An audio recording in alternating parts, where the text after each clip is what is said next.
നമ്മൾ ചില ദൃശ്യങ്ങൾ കാണിച്ചിരുന്നു. ആ വാർത്തയുടെ വിശദാംശത്തിലേക്കാണ്. ഇനി രോഗിയുമായി ആലപ്പുഴ വണ്ടാനം മെഡിക്കൽ കോളേജ് ആശുപത്രിയിലേക്ക് പോയ ആംബുലൻസിന് കുറുകെ കാർ നിർത്തിയിട്ട് യുവാക്കളുടെ വെല്ലുവിളി. ശൂരനാട് സ്വദേശികളായ യുവാക്കളാണ് യാത്ര തടസ്സപ്പെടുത്തും വിധം കാർ ഓടിച്ചത്. ആംബുലൻസിന് സൈഡ് കൊടുക്കാതെ കുറേ ദൂരം കാർ ഓടിച്ച് അഭ്യാസ പ്രകടനം നടത്തി. മനീഷ് മഹിപാൽ വിവരങ്ങളുമായി. മനീഷ്, ഇത് ഒരു തരത്തിലും അംഗീകരിക്കാൻ കഴിയുന്ന കാര്യമല്ല. ഇവരെ പിടികൂടിയോ ഈ ശൂരനാട് സ്വദേശികളെ?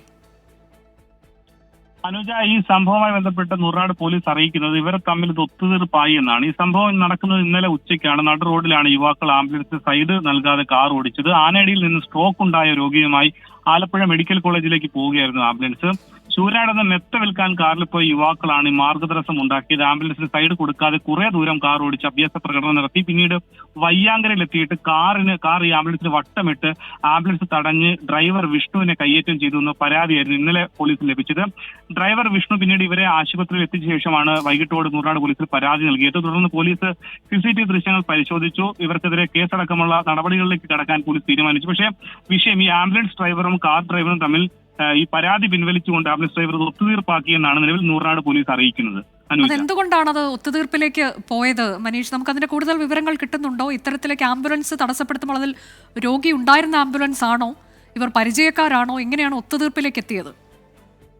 അനുജ, സ്ട്രോക്ക് വന്ന ഒരു രോഗിയെ ആലപ്പുഴ വണ്ടാനം മെഡിക്കൽ കോളേജിലേക്ക് പോകുന്ന സമയത്താണ് കാറുമായി ഒരു സൈഡ് സംബന്ധിച്ച തർക്കം ഇരു ഡ്രൈവർമാരും തമ്മിൽ ഉണ്ടാകുന്നതും ഈ ആംബുലൻസിനെ തടയുന്ന സാഹചര്യത്തിലേക്ക് എത്തിയ മറ്റൊരു വാഹനത്തിൽ വന്ന ആളാണ് ദൃശ്യങ്ങൾ പകർത്തുകയും ചെയ്തത്. ഗുരുതരമായിട്ടുള്ള സംഭവമാണ്. പക്ഷേ ഇത് സംബന്ധിച്ച് നിലവിൽ പ്രതികരിക്കാൻ അല്ല എന്നാണ് ഈ ആംബുലൻസിന്റെ ഡ്രൈവർ അറിയിക്കുന്നത്. പക്ഷേ നൂറനാട് പോലീസ് ഔദ്യോഗികമായി പറയുന്നത് സംബന്ധിച്ച് കേസ് എടുത്തിട്ടുണ്ടോ എന്ന ചോദ്യത്തിന് പോലീസ് കേസ് എടുത്തിട്ടില്ല, പരാതി പിൻവലിച്ചു എന്ന് പറയുന്നു. വ്യക്തമായ കാരണം പറയാൻ പോലീസിനോ ഈ പരാതിക്കാരനോ കഴിയുന്നില്ല ഈ ഘട്ടത്തിൽ. എന്താണെങ്കിൽ ഇത് സംബന്ധിച്ചുള്ള കൂടുതൽ അന്വേഷണത്തിൽ അത്തരം കാര്യങ്ങൾ നമുക്ക് പുറത്തുവിടാൻ സാധിക്കും. അനുജ, സ്ട്രോക്ക് വന്ന രോഗിയുമായി ആലപ്പുഴ വണ്ടാനം മെഡിക്കൽ കോളേജ് ആശുപത്രിയിലേക്ക് പോയ ആംബുലൻസിന് കുറുകെയാണ് കാർ നിർത്തിയിട്ട് യുവാക്കൾ വെല്ലുവിളി നടത്തിയത്. ശൂരനാട് സ്വദേശികളാണ് ഈ യുവാക്കൾ. പക്ഷേ നിലവിൽ ഇവർക്ക് പരാതിയില്ല, ആംബുലൻസ് ഡ്രൈവർക്ക് പരാതിയില്ല എന്നുള്ളതിനാൽ പോലീസ് കേസ് എടുത്തിട്ടില്ല. ഏത് സാഹചര്യത്തിലാണ് ഇങ്ങനെ പരാതി ഇല്ലാതെ വന്നത് എന്നതിൻ്റെയൊക്കെ വിശദാംശം നമുക്ക് അല്പസമയത്തിനകം പ്രേക്ഷകരെ അറിയിക്കാൻ കഴിയും.